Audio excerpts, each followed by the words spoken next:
जगी अवतरले उद्धरावया आले दीन जना ब्रह्मादिक त्यांची वंदिती पायवने नाम घेता बदने दोष जाते होका दुराचारी विषयी असक्त होका दुराचारी विषयी असक्त संत कृपे त्वरित उद्धरितो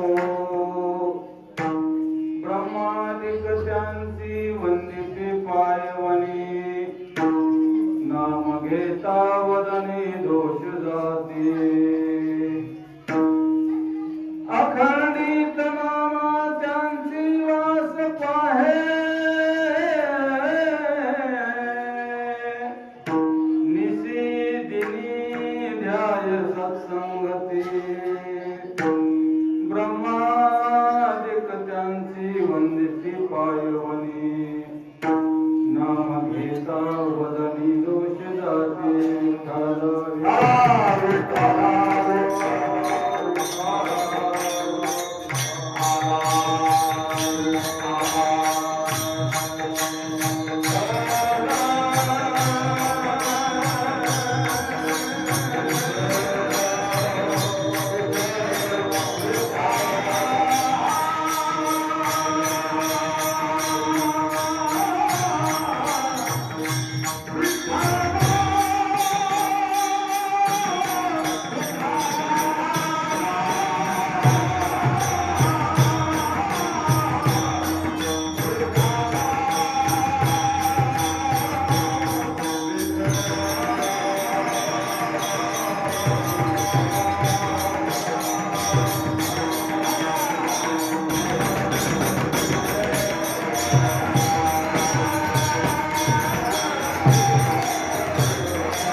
ब्रह्ममूर्ती संत जगी अवतरले उद्धरावया आले दीन जना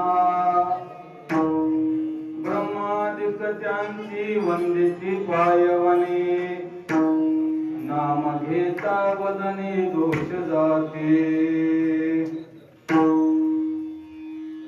भजे व्रज कमंदनो समस्त पाप खंडनम स्वभक्त चित्तरंजनम सदैव नंदनंदनम सुपिच्छ पुच्छ मस्तकम सुनाद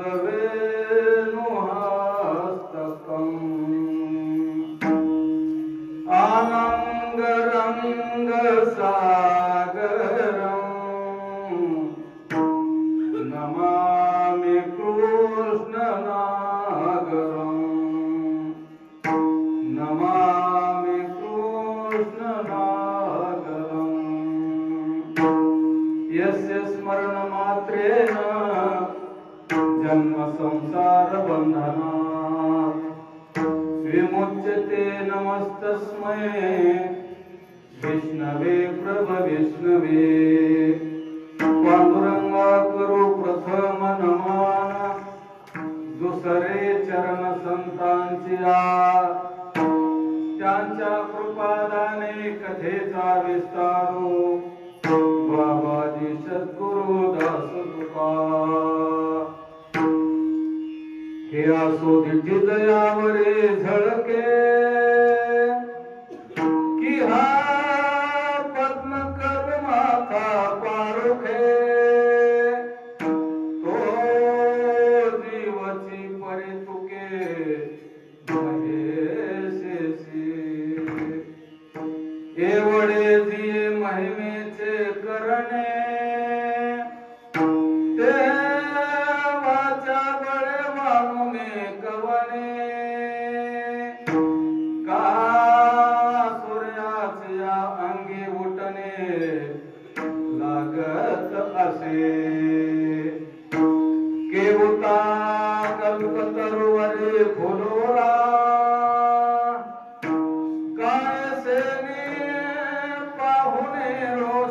सागरा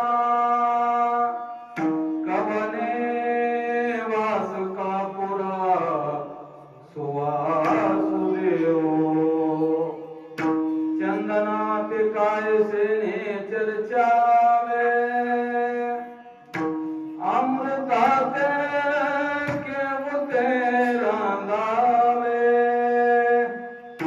गगनावरे उभवावे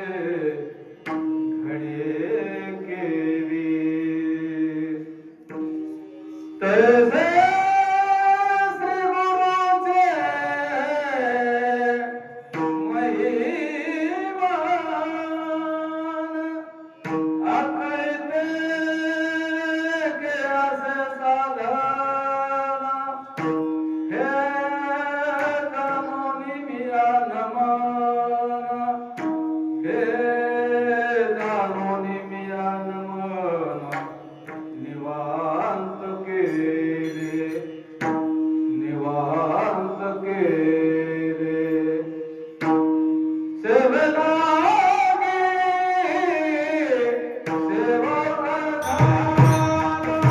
सेवेलागे सेवक झालो तुमच्या लागलो निज चरणा अहो स्वामी तुकया देवा यावरी न करावा अभेरू जैसा स्वभाव माय बापांचा अपत्य बोले जरी बोबडी वाचा तरी अधिकची तयाचा संतोष आहे किंवा तुम्ही संत माझे कडा दिठीचा कराल बहुडा मग तुम्ही माने एवढा होईन मी ब्रह्ममूर्ती संत जगी अवतरले उद्धरावया आले दीन जना ब्रह्मादिक त्यांची वंदिती पायवने नाम घेता वदने दोष जाते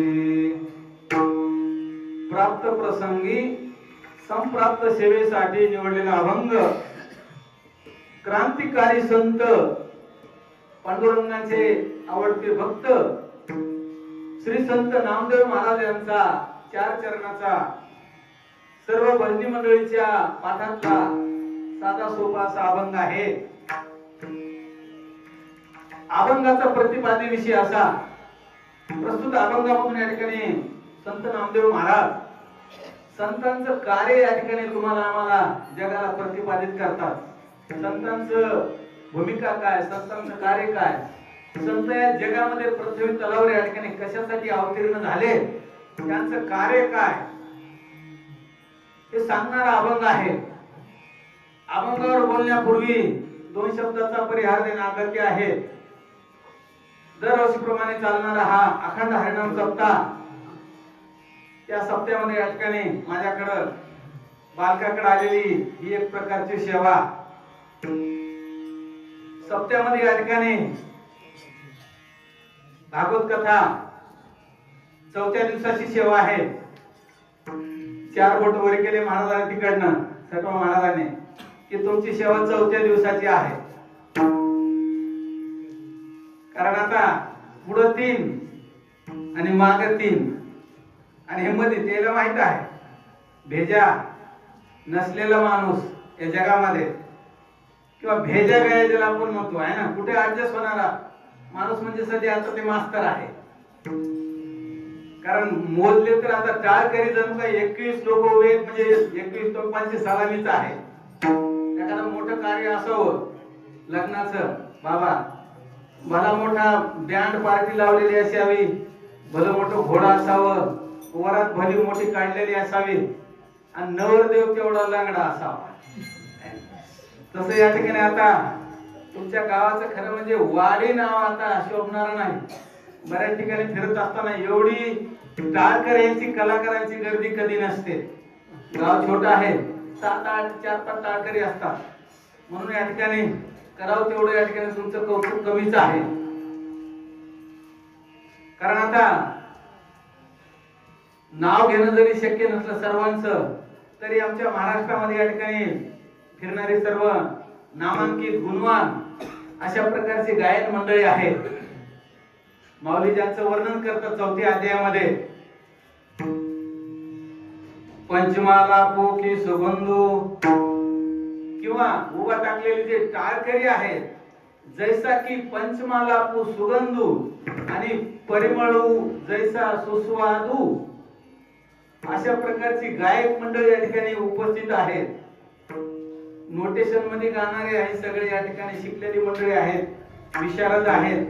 त्याच्यामध्ये इकडे आमचे अगदी नावलगावकरापासून ते आकडे इकडं मूर्ती गावापर्यंत सगळे या ठिकाणी कलाकार मंडळी आहेत.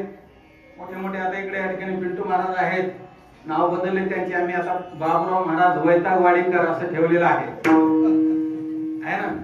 मोठा गायक महाराष्ट्रभर गायलेला आणि पिंटू महाराज असं म्हणू लागले तर ते साधणारं शोभणार नाही.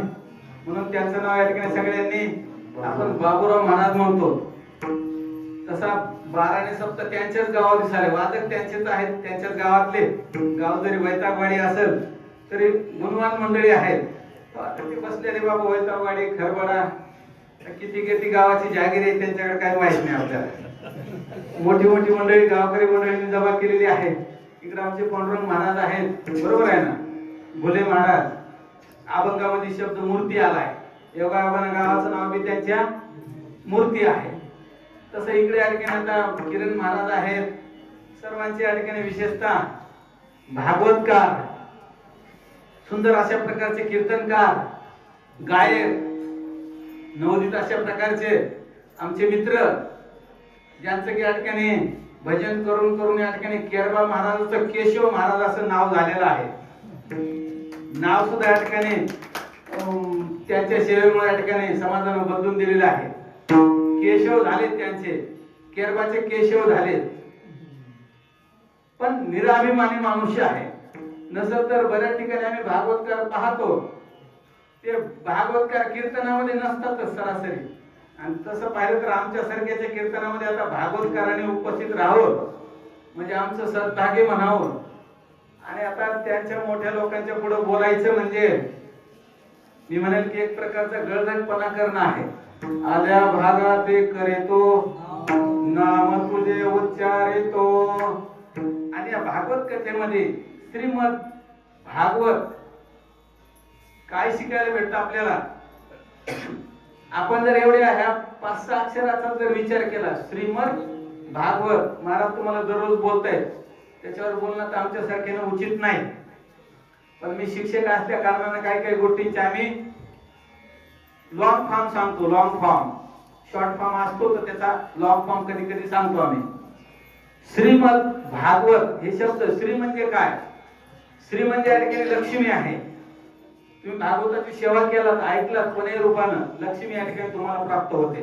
श्री मद म्हणजे एक प्रकारचा माधुर्य आहे, त्याच्यामध्ये गोडी आहे, गोडी प्राप्त होते, माधुर्य प्राप्त होतं.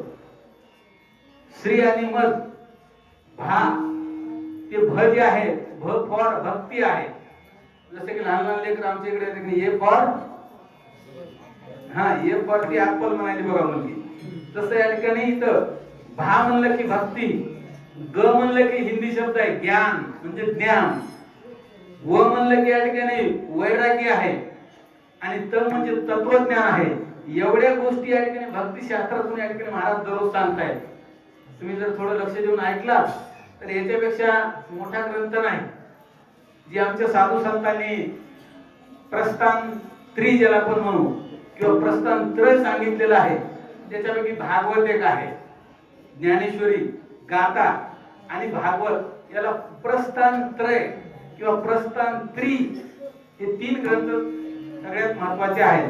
म्हणून भागवत कथा चालू आहे. अखंड हरिनाम सप्त्यामध्ये या ठिकाणी संध्याकाळी दररोज या ठिकाणी कीर्तन आहे. तुम्ही जरी मला या ठिकाणी माझ्याकडे पाहिल्याच्या नंतर तुम्हाला मी नवीन दिसत असेल, नवीन नाही मी, या गावाचा माझा संपर्क तुमच्या आधीपासून आहे. जवळपास या गावाला मी 1988 पासून येतोय. परळीला माझं शिक्षण झालेलं आहे.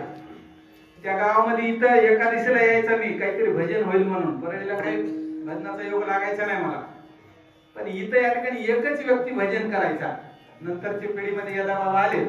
अगोदरच्या या ठिकाणी मला वाटते रामकिशन महाराज होते, आता असतील नसतील किंवा थकले असतील, हा आहेत बसले. ती एकटे छोट्या टाळानं भजन करायचे, एकदम छोट्या टाळानं.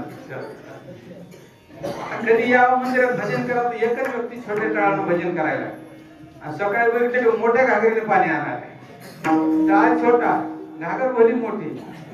तेव्हापासून येतोय मी. खूप बदल झाले तुमच्या गावामध्ये. अगोदर या गावातले लोक महाराज कॅनच होता त्यांच्याकडे 5 लिटरचा, तिकडे आहे सर पंकज पाठीमागे आहे ना, कॅन भरूनच असायचा. कशाचा होता जुन्या मंडळीला माहित असेल महिलांना.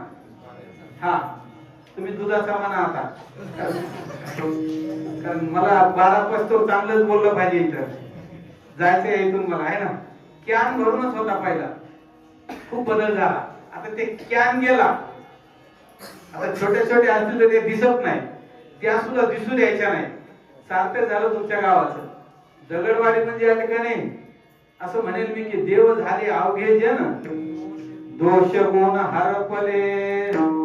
खूप बदल झालेला आहे. दगडवाडी म्हणजे या ठिकाणी आता दगडवाडी गाव राहिलेलं नाही, अगदी त्याच्यामध्ये परिवर्तन झालेलं आहे. सर्व संयोजक मंडळी आहेत, तरुण मंडळी आहेत, गावकरी मंडळी आहेत. सुरुवातीला सर्वांचे या ठिकाणी आभार व्यक्त करतो, ऋण व्यक्त करतो.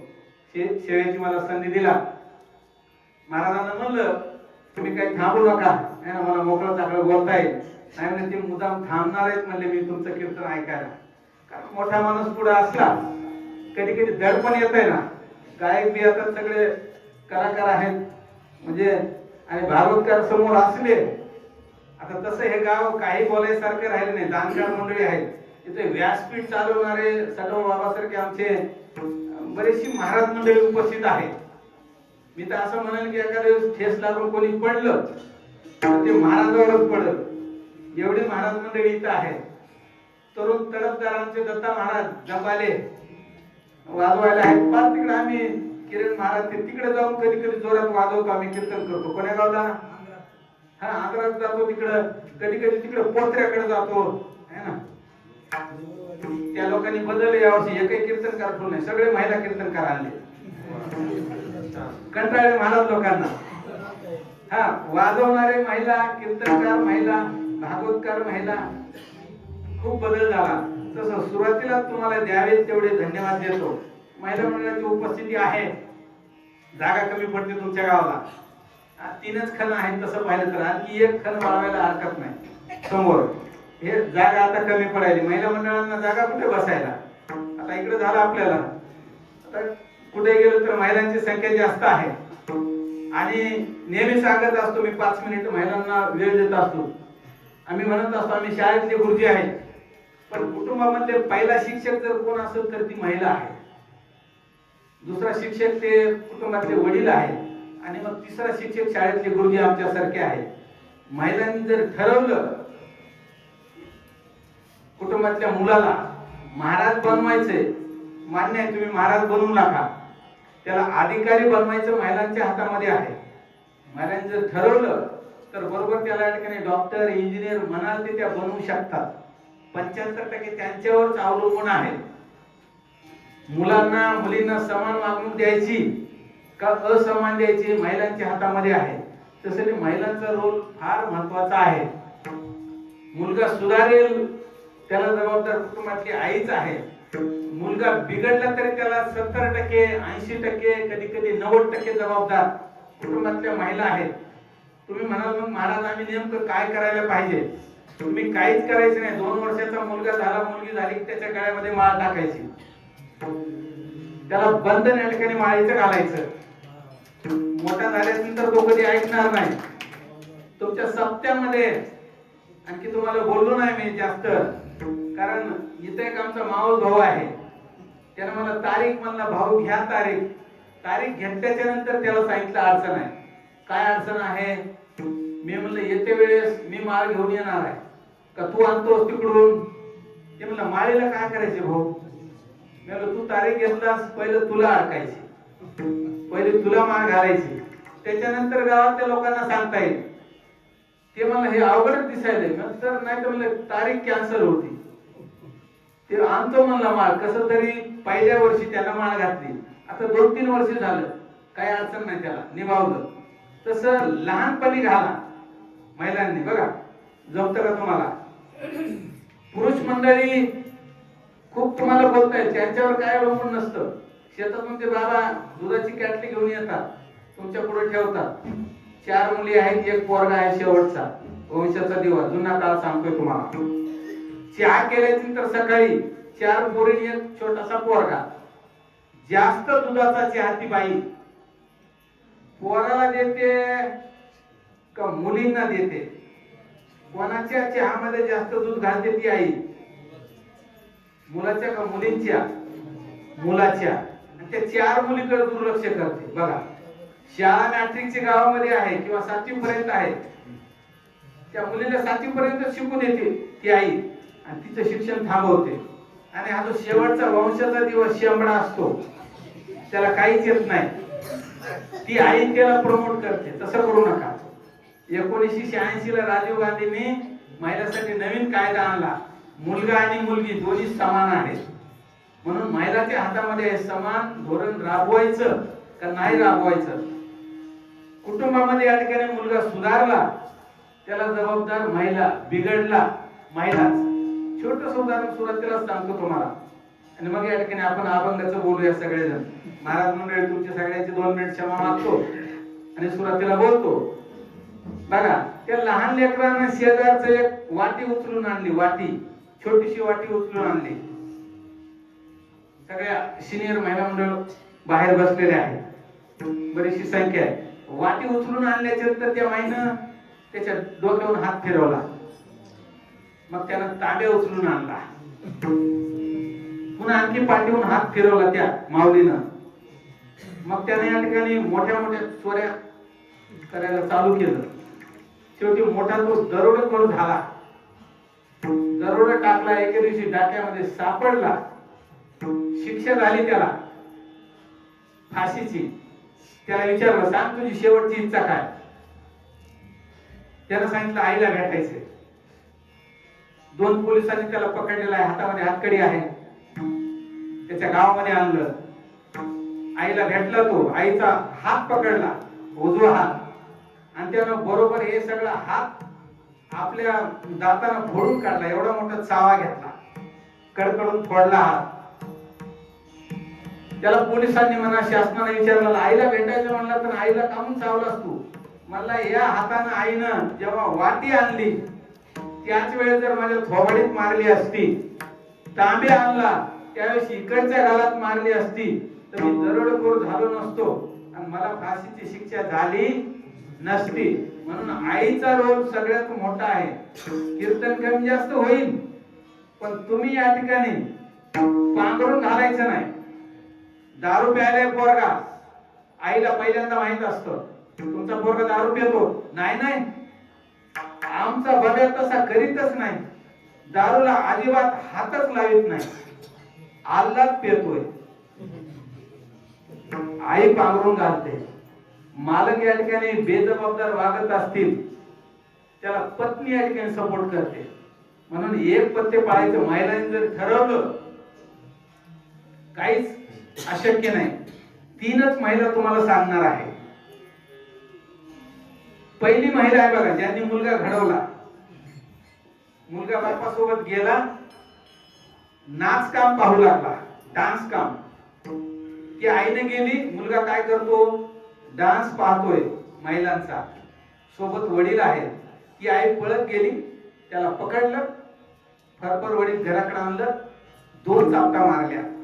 त्याच्यानंतर त्या मुलानं कधी बी डान्स पाहिला नाही. तो पोरगा राजा झाला भविष्यामध्ये, आणि त्याच्या दरबारामध्ये सुद्धा कधी त्यानं बाई नाचवली नाही. कोणता पोरगा होता, काय त्याचं नाव, ते शिवाजी महाराज होते.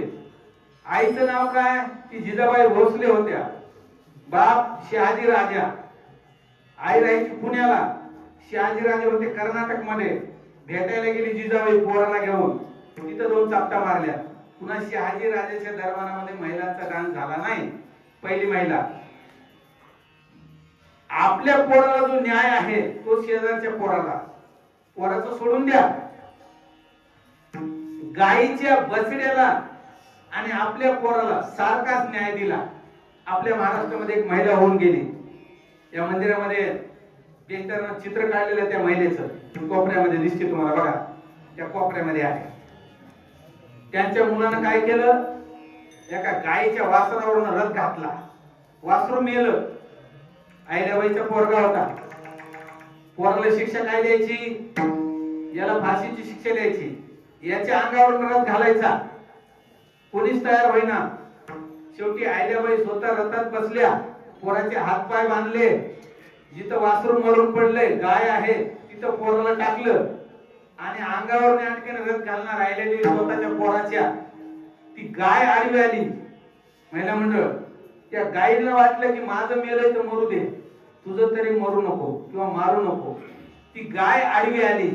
तेव्हापासून इंदोर मध्ये त्या जागेला, त्या वसाहतीला, गल्लीला नाव आहे आडा बाजार. कशामुळे, ती गाय आडवी झाली. गाय आडवी आली म्हणून आडा बाजार. आपल्या पोराला न्याय, शेजारच्याला तोच, गायच्या मुलाला तोच आपल्या मुलाला न्याय. अहिल्यादेवी होळकर सगळ्यांना पुरणपोळ्या खाऊ घातल्या. अशी एक महिला आपल्या महाराष्ट्रामध्ये होऊन गेल्या. 2 महिला तुम्हाला सांगितल्या. तिसरी महिला एक आहे, शिक्षणासाठी त्या प्रसिद्ध आहेत. सावित्रीबाई फुले. स्वतःवर या ठिकाणी घाव घेतले, लोकांनी शेण मारलं, दगड फेकून मारले, लहान लहान मुलांची शाळा काढली. त्या काळामध्ये बंदी होती, पण त्यांनी मुलींची शाळा काढली. म्हणून आता मुली शिकायला लागल्यात. मुली कीर्तनात आहेत. ती पोरगी म्हणाली ए फॉर ऍपल.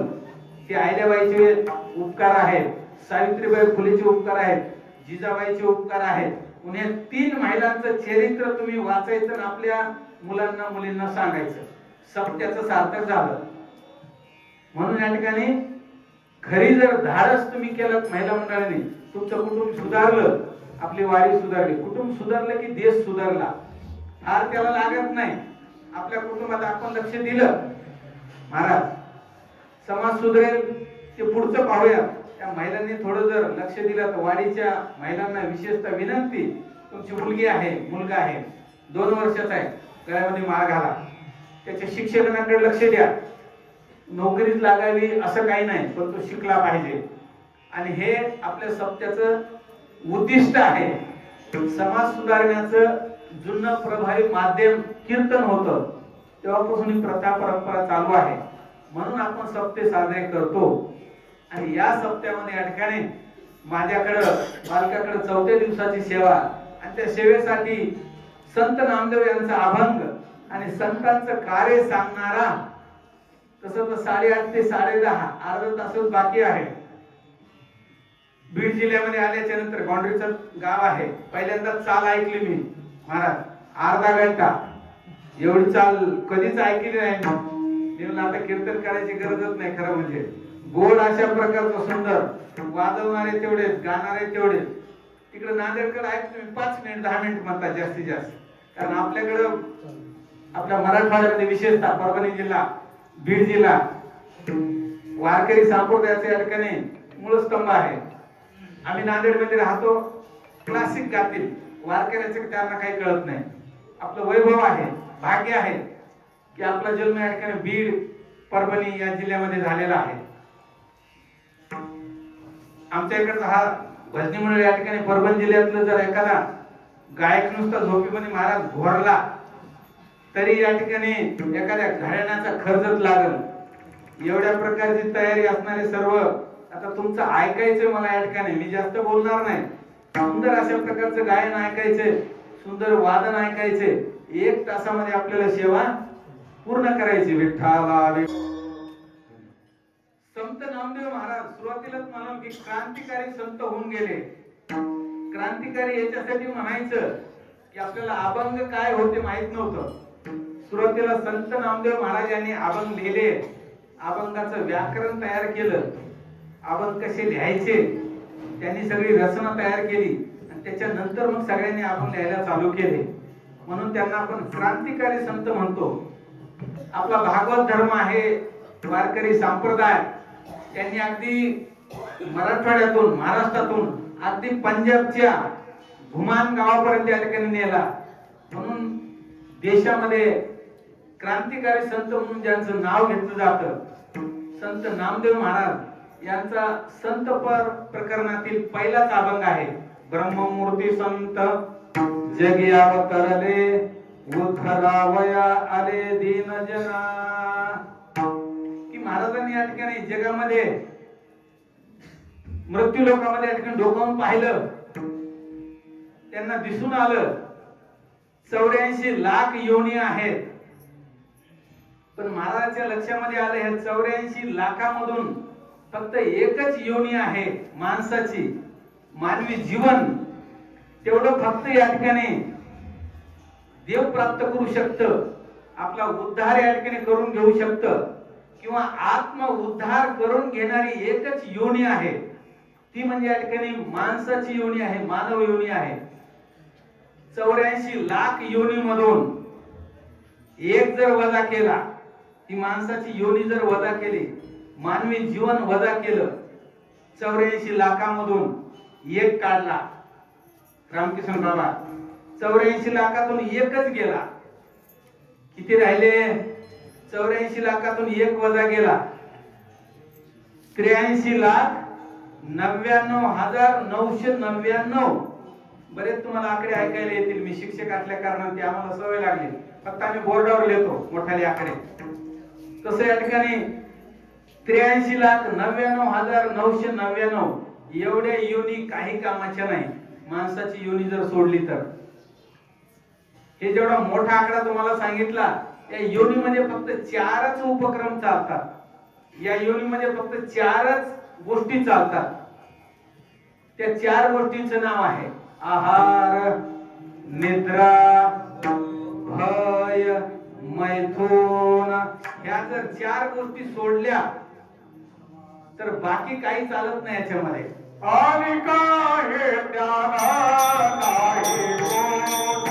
महाराज म्हणले अनिक हे ज्ञान नाही कोठे, बाकीच्या योनीमध्ये नाही. महाराज बोलतात मनुष्य देहीचे ज्ञान अधिक जाण सर्वांचे. आहार, निद्रा, भय, मैथुन हे तो सर्व योनीशी समसमान. मनुष्य देहीचे ज्ञान अधिक जाण सर्वांशी. असं या ठिकाणी बाकीच्या योनीमध्ये 4च गोष्टी चालतात. महाराष्ट्रामध्ये नाथ कोणीच म्हणायचं नाही पिंटू महाराजाशिवाय. ज्याचा नाथ पाठ, त्याचा कीर्तनात खात नसत, मग आता खळ्यावरच्या गोष्टीचं काही खरं नाही. तसं महाराजांनी त्यांच्या प्रमाणातून 4 गोष्टी जर ह्या योनीमध्ये आहेत, आहार, निद्रा, भय, मैथुन, माणूस जर सोडला तर बाकी या ठिकाणी 4च गोष्टी नाथाच्या अभंगामध्ये. सुंदर अशा प्रकारचं तुम्हाला आम्हाला कोणालाच पाठ नसलेलं प्रमाण महाराजांनी दिले. मला त्याचा अर्थ फक्त कळाला असं म्हणू. आता तुम्हाला पाठ नाही, ओटाच्या मदार येऊन चाललं ते महाराजांची शेळीची अल्पनिक वागली. तसं या ठिकाणी नामदेव महाराजांनी पाहिलं मृत्यू लोकांमध्ये की मानवी जीवन तेवढं या ठिकाणी महत्वाचं आहे. त्यांनी आपल्याला उपदेश केलेला आहे. जे जे माणसाच्या जन्माला आलेले आहेत त्यांनी आत्मउद्धार करून घ्यावा. पैसा नाही कमवता आला चालेल, संसार वाढवता नाही आला चालेल, मान मान्यता मिळवता नाही आली तरी चालेल, पण माणसाने माणसाच्या जन्माला आल्याच्या नंतर आत्मउद्धार करून घेतला पाहिजे असं महाराजांना म्हणायचंय. कशामुळे आत्मउद्धार करून घ्यायचा? त्याची अनेक कारण आहेत. वेळेकडे पाहून आपण एक दोन कारण पाहूया. पहिलं कारण या ठिकाणी साधं सोपं पाहूयात आपण. तसे 4 कारण महत्वाचे आहेत. त्याच्यापैकी एक कारण आहे आपण आत्मउद्धार का करून घ्यायचा. पहिलं कारण आहे साधन दुर्लभत्वा. याचा अर्थ की साधन जे तुम्हाला आम्हाला लाभलेलं आहे हे नरदेह, हे साधन आहे, हे कसं आहे दुर्लभ. दुर्लभ अशा प्रकारचं साधन तुम्हाला आम्हाला प्राप्त झालेलं आहे. नरदेह हे दुर्लभ अशा प्रकारची गोष्ट आहे.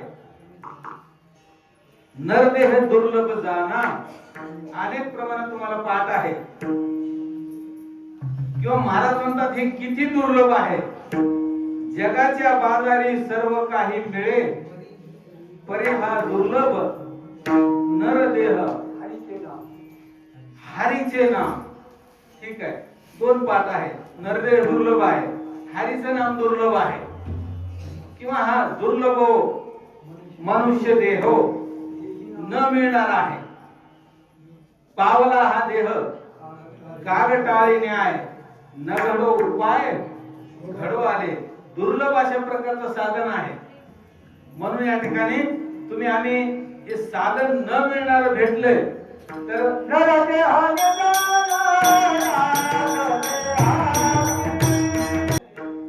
जंक्शन स्टेशन आहे माणसाचा देह. जंक्शन स्टेशन म्हणजे इथून कुठे जाता येते. रेल्वेचं एखादं जंक्शन असतं की नाही, देशामध्ये कुठे जाता येते, तसं हे भेटलंय तुम्हाला. वर जा की खाली या, म्हणजे देव व्हा किंवा अधोगत दिलं जा, अशा प्रकारचं साधन दुर्लभत्वा, दुर्लभ अशा प्रकारचं साधन तुम्हाला आम्हाला भेटलेलं आहे. म्हणून तुम्ही आम्ही सगळ्यांनी आत्मउद्धार करून घेतला पाहिजे. सुरुवातीलाच महाराज म्हणले याची जन्मी घडे देवाचे भजन आणि काही ज्ञान नाही कोठे. म्हणून हे साधन दुर्लभ आहे, म्हणून भजन करायचं. दुर्लभ साधन प्राप्त झालंय म्हणून या ठिकाणी याच्याद्वारे आत्मउद्धार करून घ्यायचं. पहिलं कारण आहे नरदेह नावाचं जे साधन दुर्लभ आहे. दुसरं कारण आहे नरदेह आत्मउद्धाराचं प्रवेशद्वार आहे. तुम्हाला आत्मउद्धार नावाच्या नगरीमध्ये जायचंय तर त्याचा प्रवेशद्वार आहे हे नरदेह. तुम्हाला एवढं खोलातलं आपल्याला नाही कळणार. तुम्हाला समजा घरामध्ये यायचंय तर कुठून यावं लागेल. मोठा बंगला बांधलाय किंवा हे मंदिर आहे, मंदिरात यायचंय, इकडे नाही यावं लागेल. एक जण तिथं धडका घेऊ लागलं, इथूनच येतो म्हणू लागलं ह्या बाबाच्या पाठीमागून, आहे ना. समजायचं होशवर आहे का नाही ना. मंदिरात यायचे, तुम्हाला घरात यायचंय, आत्मउद्धार नावाच्या नगरामध्ये जायचंय तर हे प्रवेशद्वार नरदेह आहे, तर इथूनच यावं लागल. नाही म्हणला मी भिंतीला धडक घेतो मध्ये येतो, येता येत नाही. महाराज बोलतात भिंती सवे डोई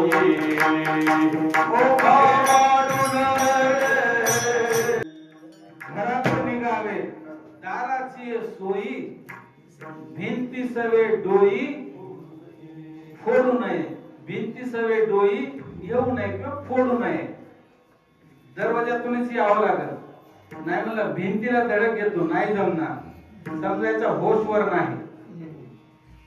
कुठला बाजार आहे आपल्याला परळीचा, सगळ्याचा बाजार झाला करणं आणि शेवटी आलं 8-9 वाजता घरला. घरात चालले तर भिंतीला धडक घ्यायला इथूनच जातो म्हणला. परत शेजारच्या घराला धडका घ्यायला शेजाऱ्याच्याच घरी जाऊन उभा टाकले. त्या बाईनं दार काढलं, वाजू लागलं. फुल पेलेलं होतं. बाई बाहेर आली, 11 वाजता धडका घेऊ लागला. तिनं 2 चापटा मारले. मग म्हणलं आपलं घर नव्हतं. असं ओळखीलं त्यानं. ते म्हणलं आपली पत्नी चापटा मारितच नाही. लक्षात आलं तुमच्या, आहे ना? किती दिवस चापटा मारले बिचारे, कंटाळून गेलं. कशामुळं? त्याच्या पुढचं एक छोटस उदाहरण पाहूया आपण. महाराज बोलतात, धोतऱ्याने भाव महाराज बोलतात, भुलली अशी नाही देहाचा आठव, धोतऱ्याने भाव पालटला. प्रवेशद्वार आहे, तिथूनच या ठिकाणी जायला पाहिजे. भारतात यायचंय आपल्याला. भारताचं प्रवेशद्वार, ज्याला आपण गेटवे ऑफ इंडिया. कोणतं शहर? मुंबई. भारताचं प्रवेशद्वार मुंबई आहे. तसं आत्म उदार नगरामध्ये तुम्हाला जायचंय. त्याचं प्रवेशद्वार आहे माणसाचा देह, मनुष्य देह. याला म्हटले या ठिकाणी की आत्म उदार नगरात जायचं एकच प्रवेशद्वार आहे, ते म्हणजे या ठिकाणी नरदेह. म्हणून या ठिकाणी तुम्ही आम्ही आत्म उदार करून घेतला पाहिजे. 2 गोष्टी पाहिल्या आपण, साधन दुर्लभत्वात आणि दुसरी गोष्ट या ठिकाणी नरदेह आत्म उदाराचं प्रवेशद्वार आहे. 2 गोष्टी पाहिल्या आपण. तिसरं एक छोटस कारण आहे. नरदेहाचं सार्थक या ठिकाणी आत्म उद्धारामध्ये आहे. नरदेहाचं सार्थक आत्म उद्धारामध्ये आहे. बघा, एखादी वस्तू असते, त्या वस्तूची सार्थकता असते.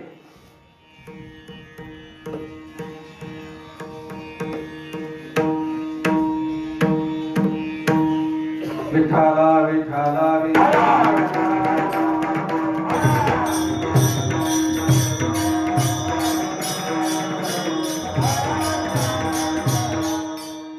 नरदेहाची सार्थकता आत्म उद्धार करून घेण्यामध्ये आहे.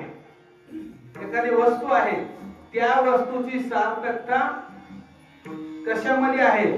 जी वस्तू या ठिकाणी ज्या कामासाठी उत्पन्न झालेली आहे, ती वस्तू त्याच कामाला वापरणे म्हणजे त्या वस्तूची ती सार्थकता झाली. ती वस्तू दुसऱ्या कामाला वापरली, समजायचं त्या वस्तूची निरर्थकता झाली. हा जो देह दिलाय, याचं सार्थक काय आहे? आत्म उद्धार करून घेणे.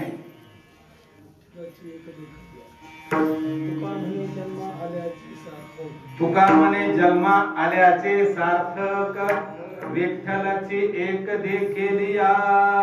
जन्माचं सार्थक आहे मोक्ष प्राप्त करणे. विठ्ठलाची एक देखील आत्म उद्धार करून घेणे. छोटस दृष्टांत पाहूयात आपण. बघा, काही वस्तूची सार्थकता असते. एका व्यक्तीची मुलगी लग्नाला आली, पाटलाची म्हणा. आता मुलगी उपवर झाली. त्यांनी पाहिलं शेजारच्या घरी एक मुलगा आहे, अधिकारी झालेला आहे, भीमराव महाराज. झालं एक अर्धा तासच आहे. सिग्नल पहिले त्यांनी पाडलं. रोजच काकडा आहे त्याच्या पाठीमाग, काय करते ते आता, आहे ना? तसं तुम्ही जोपर्यंत माझ्याकडे बघायला तोपर्यंत मी बोलणार आहे. ती एकदा आली की आणखी आलेली नाही. ती बिचारी कुठंच येत नाही, इथंच येते. तिची काही चूक नाही, कारण तिचा मालक जो होता देवाला मारला, तर त्याच्याबद्दल तुम्हाला बोलत नाही. कारण याची सार्थकता, याच्याबद्दल आपण बोलायलो. त्या पाटलाची मुलगी या ठिकाणी उपवर झाली.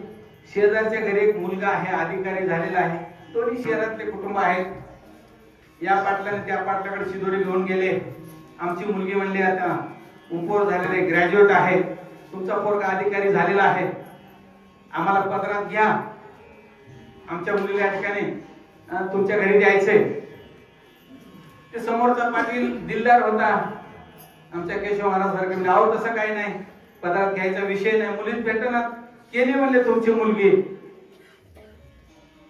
काय द्यायचं घ्यायचं काही देऊ नका म्हणले. आलं लक्षामध्ये?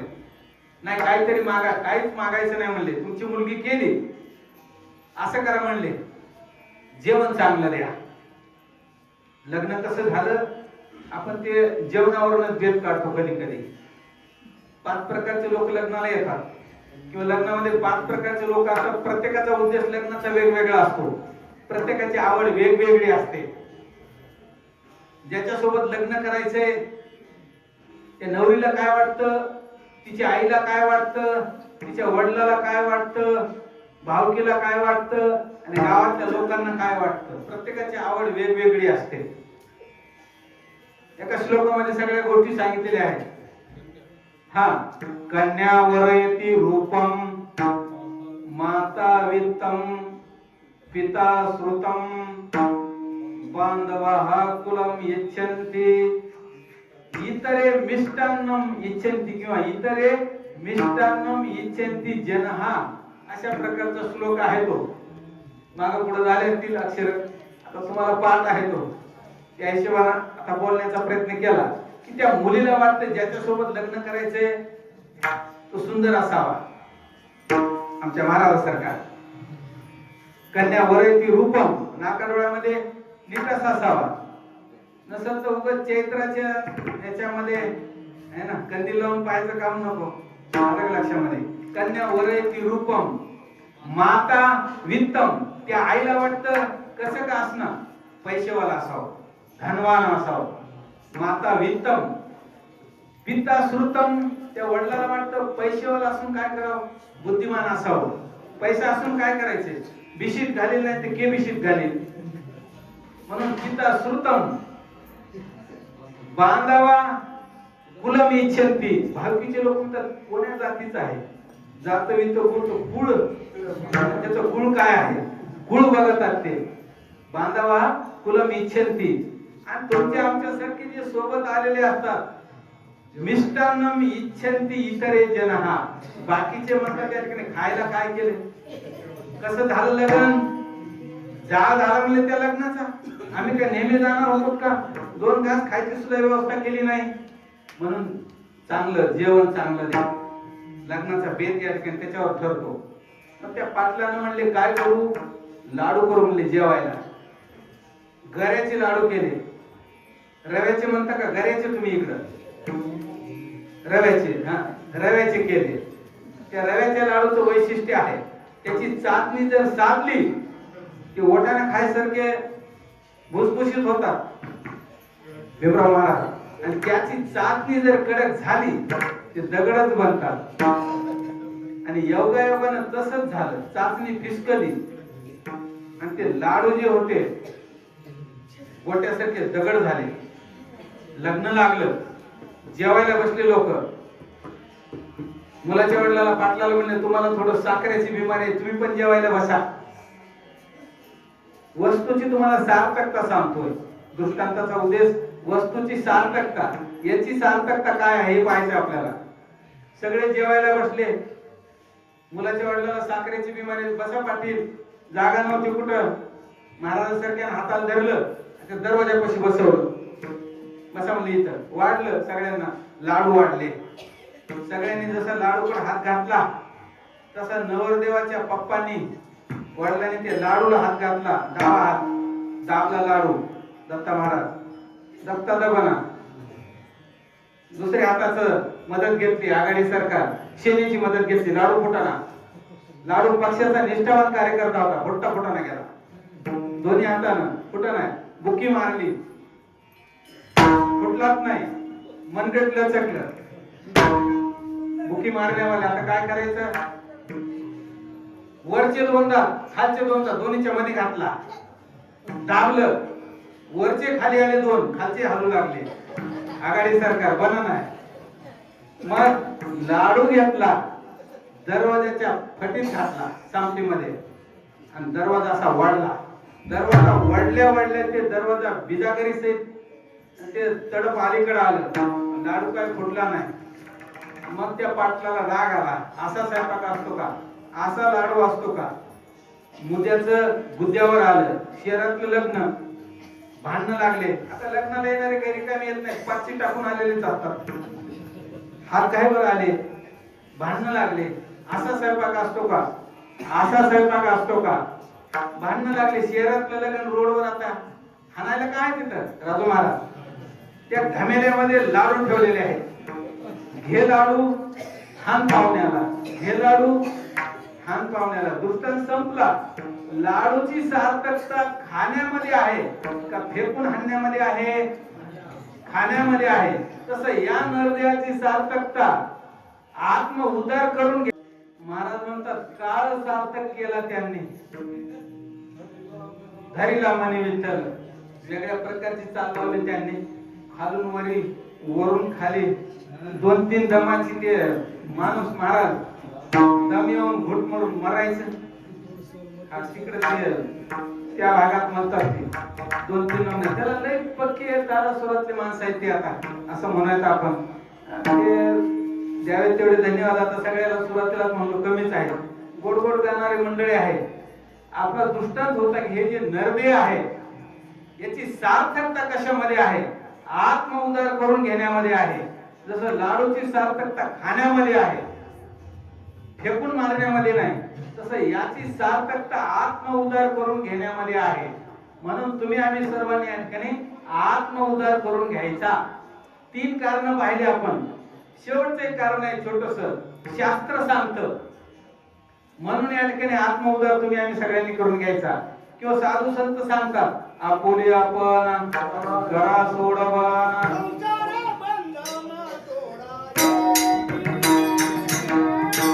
आपुले आपण करा सोडवन, संसार बंधन तोडावे गे. साधू संत सांगतात किंवा शास्त्र सांगतं. म्हणून आत्म उद्धार करून घ्यायचा.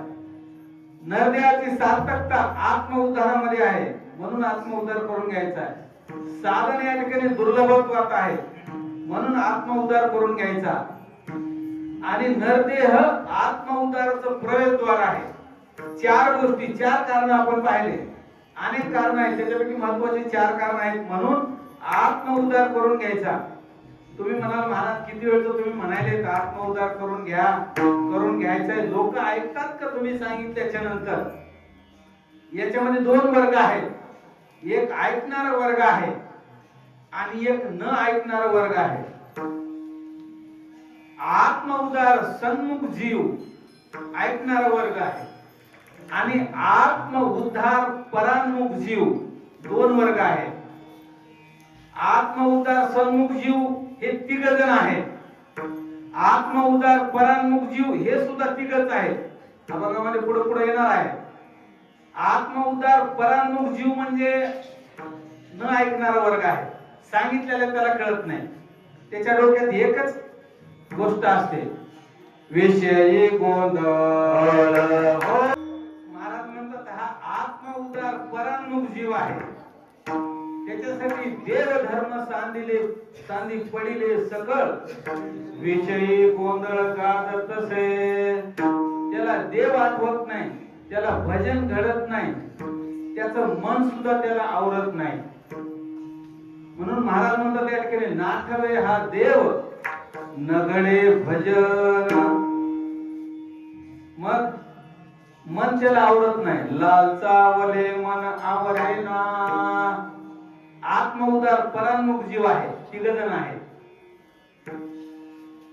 दीनजन, दुराचारी आणि विषयी सक्त 2 त्याच्यात ते अभंगात आलेले आहेत.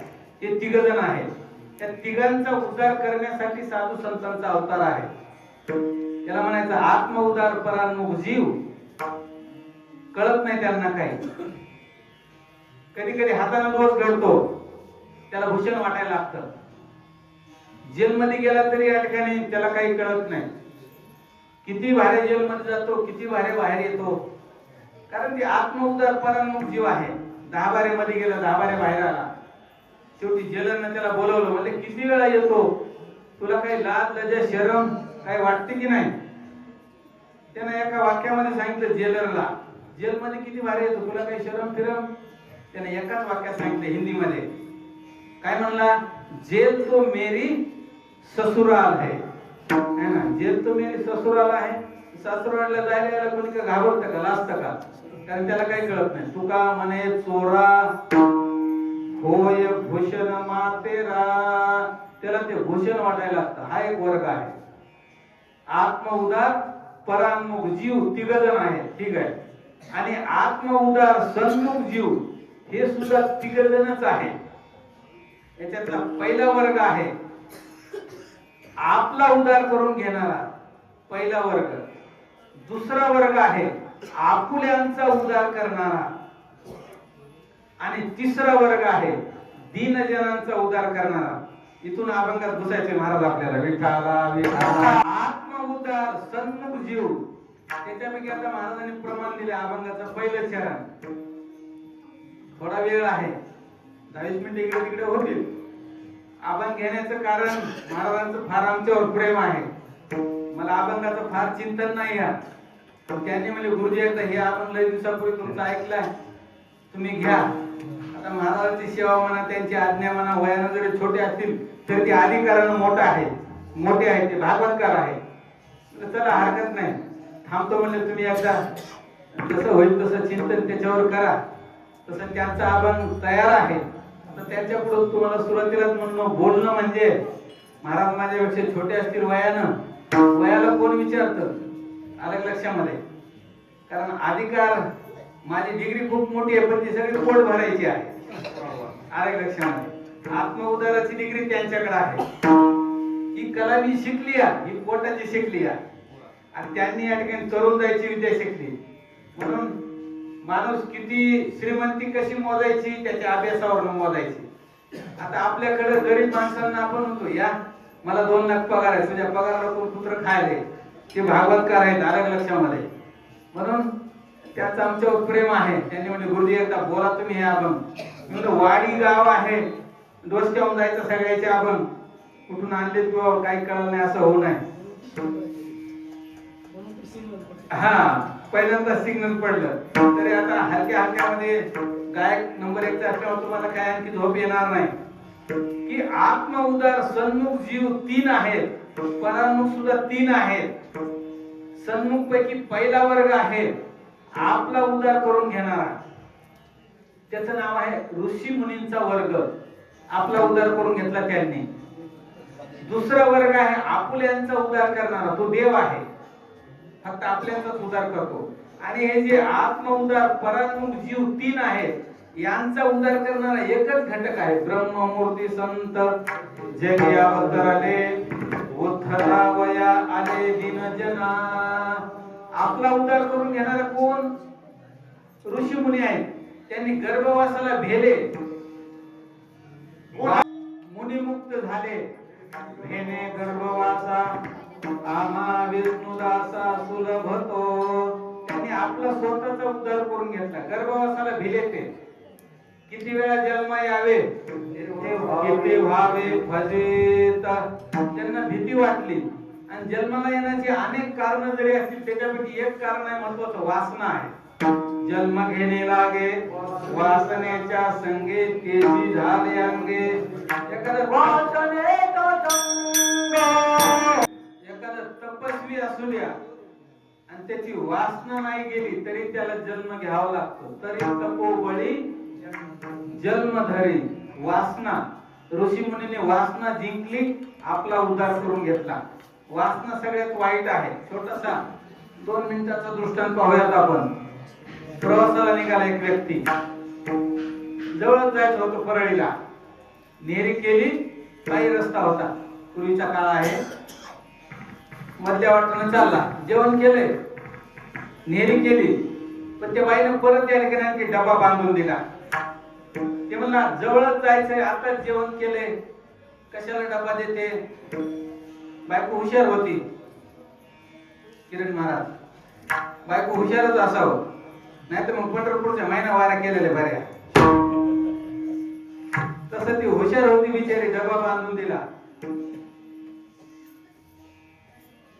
आमचे खरबडकर महाराज म्हणले जवळ तर जायचं, कशाला डबा बांधून दिला बाई तुम्ही? तुम्हाला माहित नाही म्हणले महाराज, डबा त्याच्या सोबत ठेवावा लागते. पंक्ती दिसल्या की पंक्ती उगाच हिंडत आहे, म्हणून त्याच्या सोबत डबा द्यावा लागतंय.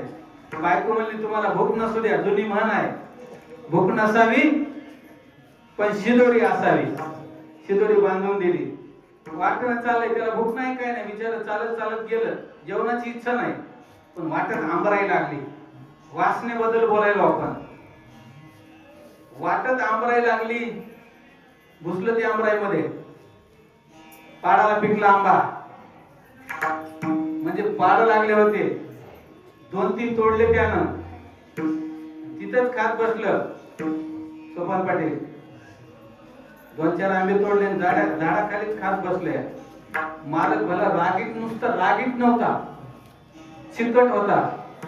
नुसता चिकट नव्हता, कंजूस होता. नुसता कंजूस नव्हता, चिंगूस होता. नुसता चिंगूस नव्हता, मक्खी चूस होता. मक्खी चूस म्हणजे तुपात माशी जरी पडली चोकून चोकून खाता. माळकरी आहेत की असं कसं म्हणला, मग काय खाल्ली थोडी, त्याला म्हणायचं मक्खी चूस. 40 वर्ष झालं तरी लग्न करणं गेला महाराज. 40 वर्ष झालं लग्न करायचं तुम्ही, आमरायचा मालक नाही म्हणला, कारण ते चिकट होता. त्याचं म्हणणं एखादी उदळपुरी बायको भेटली तर काय करावं. महाराज म्हणले काळजी करू नको, आपल्याकडे आहे म्हणली मुलगी. मी तिकडे नेहमी जातो बिडाकडे, गेवराईच्या पलीकडे, तिकडे एक मुलगी महाराजांनी पाहून ठेवली. सांगा तर कशी आहे, आपल्याला नंबर 1 चिकट पाहिजे. ते म्हणा तुम्ही काळजीच करू नका, तुमच्यापेक्षा 100 पट चिकट आहे मुलगी.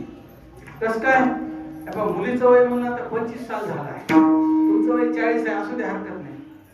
पण 25 वर्ष झालं जन्मलं, तसं मुलीने आतापर्यंत शेवट सुद्धा वया जाऊ दिला नाही.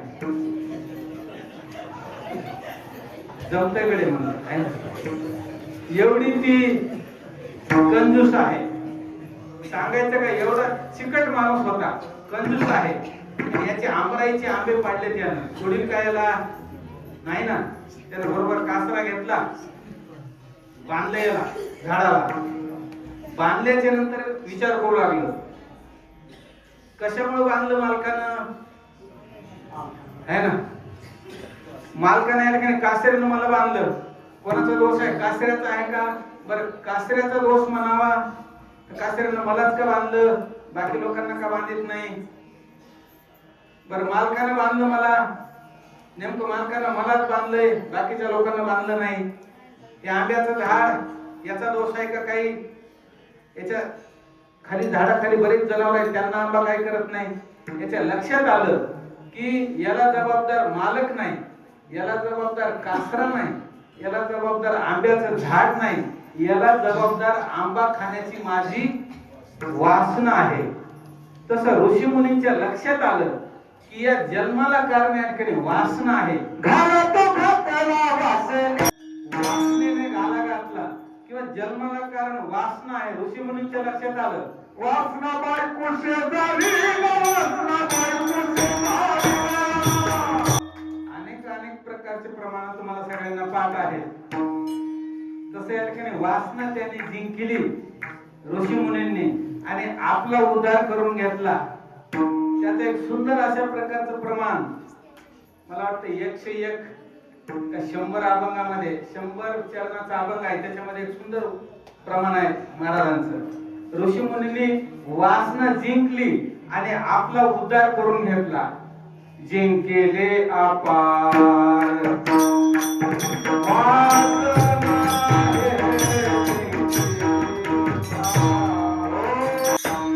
जिंकली अपार वासना आहे. त्यांनी वासना जिंकली, आपला उद्धार करून घेतला. पहिला वर्ग आहे आपला उद्धार. यदू महाराज मला खुनवा शेवटी आहे ना, आता भटाचं घोडं लांबत चाललंय, 11 वाजले. आम्हाला गुरुजी लोकांना बाहेर जाऊन घंटी वाजविली तर ते पहिलं मास्तर बाहेर निघत आहे, नाही तर त्याला काही कळत नाही. तसं होऊ नये. तुम्ही माझ्याकडे एक अर्ध्या तासाला उशिरा दिला, आलं लक्षामध्ये, 10-20 मिनिटाचा फरक पडत, फार काय नाही. शॉर्ट मध्ये आपण बोलूया. पहिला वर्ग आहे आपुला उद्धार करणारा ऋषी मुनींचा. दुसरा वर्ग आहे आपुल्यांचा उद्धार करणारा देव आहे. भक्ताला के पायापासे दुर्जनासे संवारे आपुल्या पाळेसे.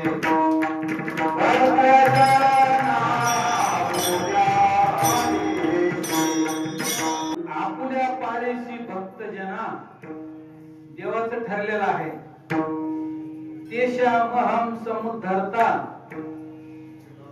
माऊली म्हणले, देव म्हणले या ठिकाणी त्याचं ब्रीद वाक्य आहे, मृत्यू संसार सागरात देशमहं समुद्धरता, म्हणजे मी त्यांचाच उद्धार करतो. मनोनिगा भक्ता नाही एकही चिंता तया ते समुद्धरता आतिमी सदा तेषाम त्यांचा सर्वेश्याम नाही म्हणले सर्वेश्याम जमत नाही माझं जे भजन करतील किंवा देवाचं ठरलेलं आहे त्यांचाच उद्धार करतो म्हणजे आपुल्यांचा उद्धार करणारा एक वर्ग आहे आणि तिसरा जो वर्ग आहे दीनजनांचा उद्धार करणारा दुराचारी लोकांचा उद्धार करणारा आणि विषयासक्त लोकांचा उद्धार करणारा तो एकच घटक आहे परत एकदा आपण अभंगाचं पहिलं चरण म्हणूया दुसरा घटक आहे दीनजनांचा उद्धार करणारा ती आहेत संत ब्रह्ममूर्ती संत जगी अवतरले उद्धरावया आले दीनजना त्या तिघांचा उद्धार करणारा एकच घटक आहे ते म्हणजे संत आहे किंवा दीनजन दुराचारी आणि विषयासक्त या तिघांचा उद्धार करणारे कोणीही नाही दीनजन म्हणजे एवढे अपराध केले की आता जवळ कोणी घेत नाही उदाहरणार्थ रामेश्वर भट्ट एवढे अपराध केले शेवटी संतांनी हातामध्ये धरलं तुकाराम महाराजांनी त्याचा उद्धार केला दीनजन दुराचारी म्हणजे त्याच्यासाठी उदाहरण आहे शिवबा कासार यांची पत्नी दुराचारी महाराजांनी तिचा पण उद्धार केला दीनजन दुराचारी आणि विषयासक्त शिवबा कासार या तिघांचा उद्धार या ठिकाणी संतांनी महाराजांनी केला म्हणून तिघांचा उद्धार करणारा एकच घटक ते म्हणजे संत आहे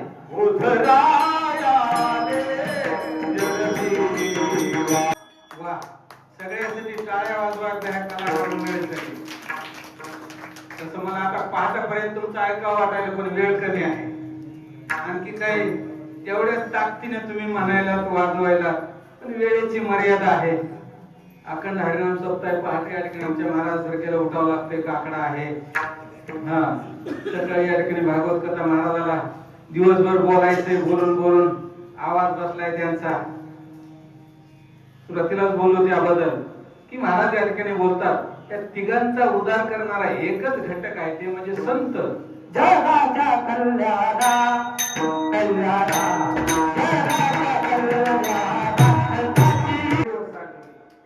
जगाच्या कल्याणा संतांच्या विभूती खूप आता तुम्हाला प्रमाणात पाहत आहेत म्हणालो की आता वेळेची मर्यादा आहे 5 मिनिटांमध्ये तुम्ही आता हो द्या म्हणाले तर राजू महाराज बाकीच्या मंडळीला वेळ आहे तसं एक घटक आहे संत जगाच्या कल्याणा संतांच्या विभूती या तिघांना तारणारा एकच घटक आहे हे जे दीनजन आहेत दुराचारी विषयासक्त त्यांना सगळ्यांना मोकलिलं सगळ्यांनी यांना हाकलून दिलं कोणी हाकललं 6 लोकांनी हाकललं आता 6 लोक सांगायला आपल्याला दिवस निघत मोठी चालणी त्याच्यामुळे फक्त नामोल्लेख आपण करू फक्त 6 लोकांनी या ठिकाणी यांना हाकललं महाराज त्याच्यावर कधीतरी तुम्हाला विस्तृत बोलतील आता ते भागवतामध्ये त्या 6 लोकांना हाकलणारे पहिला वेद आहे वेदासारखा संपन्न नाही पण त्याच्यासारखा कृपण सुद्धा नाही हा वेद संपन्न होय ठाई परी कृपण व्हायचा आन नाही जो गाणी लागला ती ही वर्णाच्याची वेदांनी हाकललं नंबर 2 कीर्तांनी हाकललं नंबर 3 क्षेत्रांनी हाकललं नंबर 4 प्रायचित्तांनी हाकललं नंबर 5 देवानं हाकललं शेवटचं सांगतो घरच्यांनी सुद्धा हाकललं सगळ्यांना अनुभव आलाय कोरोना मध्ये ज्याशी तुझं गुंती ते तुझं मोकली ती आणती घरच्यांनी सुद्धा हाकललं घरच्याचं कशावर प्रेम आहे बघा तुम्हाला आमच्या अनुभवाचं सांगतो मी जर घरी जाऊन म्हणलो दगडवाडला गेलो तो मावशीच्या गावाला काय लोक होते असं महाराज वाजू लागले असे गाऊ लागले नंबर 1 चं कीर्तन झालं महाराज ते काही सांगू नका पाकिट कुठे दाखवा सब पैसे के भाई घरच्याचं प्रेम महाराज म्हणले अडकणे सब पैसे के भाई दिल का साथ नहीं कोई क्यों अपना साथ नहीं कोई जब तक तुम्हारे पास पैसा है ना तब तक लोग सलाम करे सगळे सलाम करतात अब जोरू सलाम करे पैसा जब तुम्हारे जेब में पैसा नहीं तो फिर के सवाल करे ती उलट बोलती म्हणे म्हणजे घरच्यांनी हाकललं खरं प्रेम कशाला आहे सांगा बरं है ना पैशावर आहे एक जण म्हणला आपल्या पत्नीला किंवा पत्नी बोलू लागली एवढं बोलतो तुम्हाला सेवेला पूर्ण विराम देतो कशावर प्रेम आहे ती म्हणू लागली तुमचं माझ्यावर किती प्रेम आहे ते मला सांगता येत नाही शब्दामध्ये खूप प्रेम आहे खूप प्रेम आहे ती म्हणली तसं नाही समजा मी जर मेले तर तुम्ही दुसरं लग्न करसाल का